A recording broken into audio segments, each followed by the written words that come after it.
ဆုံးကြက်ကိုငွေကြော်လေးကြော်ထားပေးပါမယ်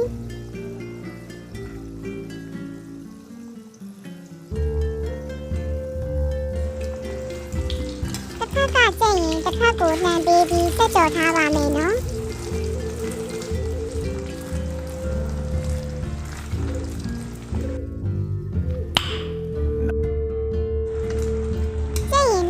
ကြော်လေးကိုစီထားပေးပါမယ်နော်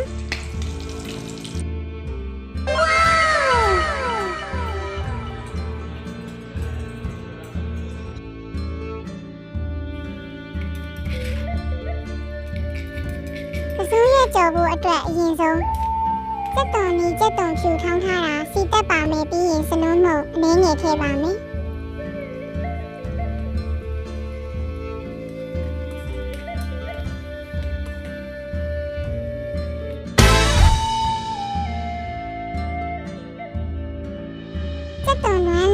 ရေဆေးပြီးရေစစ်ထားတဲ့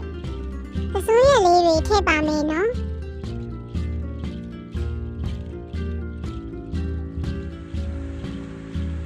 ပစိုးရလေးတွေနွမ်းလာရင်တော့အရသာအတွက်စားအချုံမှုန့်ထည့်ပါမယ်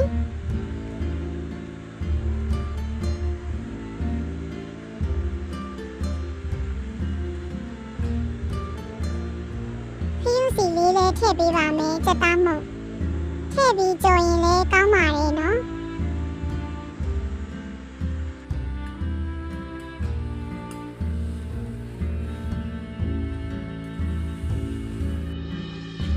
Oh my god ဆက်ရလဲလွယ်ကူပြီးထမင်းမြင်စေမဲ့ပစိုးရကြော်လေးရပါပြီနော်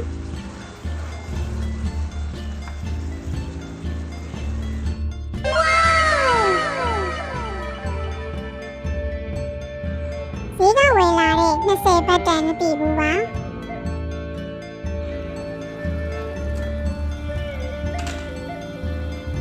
ငပိရေချိုးဖို့အတွက်ငပိထည့်မယ်စနုံးမုတ်အနည်းငယ်ထည့်ရေးထည့်ပြီးငပိရေချိုးထားပေးပါမယ် Oh my god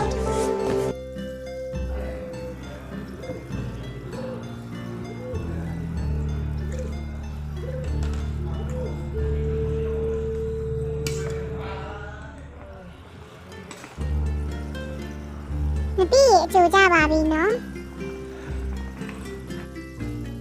Yeah boy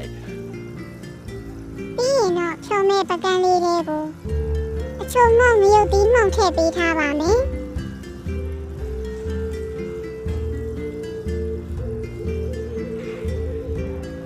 ငပိရေထည့်တဲ့အခါငပိရိုးလေးတွေမပါအောင်ငပိရေကိုစကားနဲ့စစ်ပြီးထည့်ပါမယ်နော်